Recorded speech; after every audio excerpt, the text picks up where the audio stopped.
Hello বন্ধুরা, আমি আছি সাগর। তোমার কাছে একটা ভিডিও। আমি যাবো আজকে আমার দোকানে সবজি বাজার সবজি কিনতে। এখনই আমি সাইকেলে বেরিয়ে পড়বো। সবজি বাজারে এসছি, সবজি কিনবো সেহেতু বাজার চলে এলাম। আমি যাচ্ছি সবজি কেনার পর পেঁয়াজ রাখতে, টমেটো, কলম শাক রাখতে, সেখানে পাটের শাক, পুঁই শাক,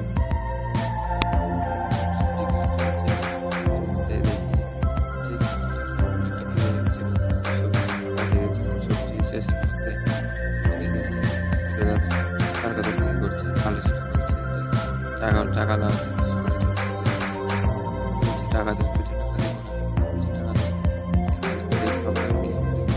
সময় নষ্ট করে আলু কিনলাম, আলু কেনার পর আমি পটল কিনতে এলাম, বেগুন কিনলাম, লঙ্কা, টমেটো, শসা জাতীয় পাতা, কাঁচা কিনলাম, কিনলাম দোকানের জন্য। করলা ছিল, পরিষ্কার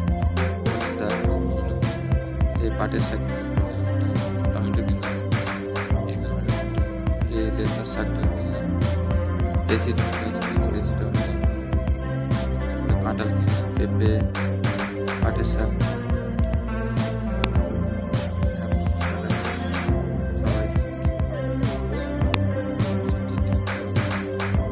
বাজার থেকে এই পাটের শাক নিয়েছি, পাটের শাক কলা নিয়েছি, কাঁঠাল নিয়েছি, 35 টাকা কিলো, কাঁচা লঙ্কা 40 টাকা কিলো, পটল নিয়েছি 42 টাকা কিলো, লাউ নিয়েছি আর নিয়েছি ভিন্ডি আছে 40 টাকা কিলো, ভেন্ডি, শাক আছে, শসা রাখলাম, শসা আছে